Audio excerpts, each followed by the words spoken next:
Baik, Bismillahirrahmanirrahim. Assalamualaikum warahmatullahi wabarakatuh. Pemirsa channel TV yang budiman, sore ini kita akan bahas satu topik yang sedang hangat di media massa nasional, seputar perekonomian negara kita. Kita bahas dalam pandangan Islam tentang kebutuhan RI pada pengusaha baru. Telah hadir bersama kita pakar ekonomi Islam, spesialis dakwah ekonomi, Bung Yuwana Tri Utomo. Kita sapa dulu Bung Yuwana. Assalamualaikum, Bung. Waalaikumsalam warahmatullahi wabarakatuh. Bagaimana kabar Anda, Bung? Alhamdulillah, sehat. Harus sehat. Alhamdulillah. Masya Allah. Baik, Bung Yana. Ini ada berita menarik tentang kebutuhan RI pada pengusaha baru. Bagaimana tanggapan Anda, Bung? Baik, terima kasih Bung Syarif. Jadi memang beberapa hari ini berita nasional diramaikan oleh informasi kebutuhan pengusaha baru RI untuk maju. Jadi statement dari Menteri Koperasi dan UKM Pak Teten Mas Duki menekankan Indonesia membutuhkan lebih banyak entrepreneur muda, terutama dari kalangan terdidik atau mahasiswa agar mampu bersaing dan mewujudkan Indonesia menjadi jajaran negara maju di tahun 2045. Apakah memang untuk maju itu harus membutuhkan pengusaha baru? Itu bisa kita analisis. Paling tidak dari berita-berita yang ada dua poin yang perlu dicermati.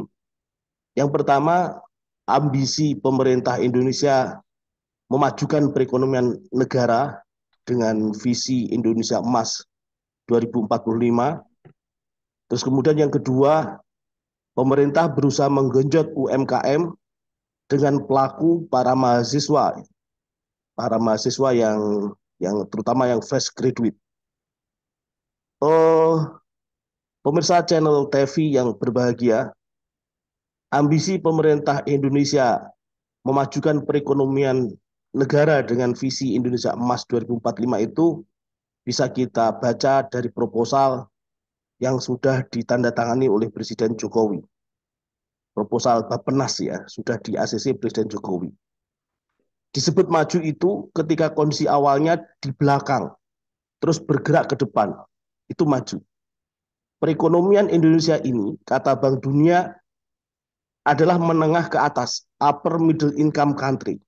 Kalau mau maju, bahkan harus menaikkan pendapatan per kapita menjadi 3 kali lipat. Itu rekomendasi Bank Dunia. Nah, atas dasar beberapa poin itu, pemerintah berusaha memperkuat sektor mikro, khususnya bisnis UMKM. Ini meniru gaya-gaya Jepang, Jerman, Cina, dan beberapa negara yang memang menggenjot UMKM-nya. Bisnis UMKM yang berorientasi ekspor itu bagus untuk pemberdayaan ekonomi masyarakat kecil. Misalnya industri kreatif, home industri seperti kuliner, fashion, kerajinan tangan, otomotif, dan lain sebagainya. Bisnis-bisnis ini membutuhkan modal, apalagi jika orientasi ekspor tentu akan menghadapi persaingan pasar internasional. Maka harus di-backup penuh oleh negara. Cuma bisnis mikro ini ketika masuk di level makro, pengaruhnya tidak sekuat dengan pemilik modal besar yang cenderung KKN untuk mempertahankan kepentingannya. Tidak heran jika pengusaha-pengusaha baru di bisnis UMKM ini tidak bisa tumbuh baik. Misalnya UMKM startup, marketplace, bisnis online, dan sebagainya. Gojek, Lazada, OVO, dan lain-lain. Itu yang pertama. Kemudian yang kedua, upaya pemerintah menggenjot UMKM dengan pelaku para mahasiswa ini tentu hal yang patut kita apresiasi ya. Bagaimanapun juga bisnis itu membutuhkan pengalaman atau pendampingan, terutama untuk memasuki pasar bebas yang sangat liar, pasar luar negeri. Dan UMKM ini diharapkan bisa merambah ekspor ke luar negeri. Nah, UMKM yang mengglobal ini butuh kekuatan yang besar, terutama permodalan, termasuk jaringan untuk pasar barang-barang kepemilikan individu. Apakah bisa berkontribusi untuk memajukan Indonesia? Maju di sektor mikro mungkin ya, mungkin ini perlu kita apresiasi. Tapi belum tentu di sektor makronya. Apalagi menjadi negara adidaya yang secara perekonomian mandiri, lepas dari pajak dan utang. Itu masih jauh belum bisa. Selama mindset yang otoritas pengambil kebijakannya masih bisnis, pada akhirnya UMKM ini mungkin menjadi sapi perah dari pemodal besar saja. Melihat kekacauan pengelolaan ekonomi Indonesia ini, apalagi di level makro ya, sesungguhnya tidak bisa dipungkiri bahwa problem yang terjadi bersifat sistemik. Maka solusinya pun harusnya juga sistemik.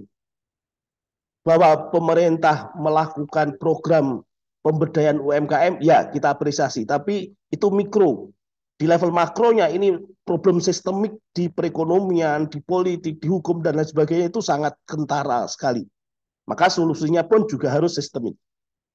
Selama perekonomian Indonesia masih berkiblat ke sistem kapitalisme, baik kapitalisme barat maupun kapitalisme timur, kapitalisme global maupun kapitalisme lokal, akan tetap jatuh di lubang yang sama. Menurut saya, Bung Syarif, kini saatnya kita melihat dan memikirkan solusi alternatif, yaitu sistem ekonomi Islam. Itu tanggapan saya, Bung Syarif. Terima kasih. Assalamualaikum warahmatullahi wabarakatuh. Waalaikumsalam warahmatullahi wabarakatuh. Masya Allah, Masya Allah. Luar biasa. Terima kasih Bung Yuwana atas tanggapannya. Semoga tetap semangat mendakwahkan ekonomi Islam selamanya. Amin. Amin. Demikian pemirsa channel TV yang budiman, pemaparan pakar ekonomi Islam menanggapi berita tentang kebutuhan RI pada pengusaha baru. Semoga barokah. Sampai jumpa besok lagi. Terima kasih. Wassalamualaikum warahmatullahi wabarakatuh. Waalaikumsalam warahmatullahi wabarakatuh.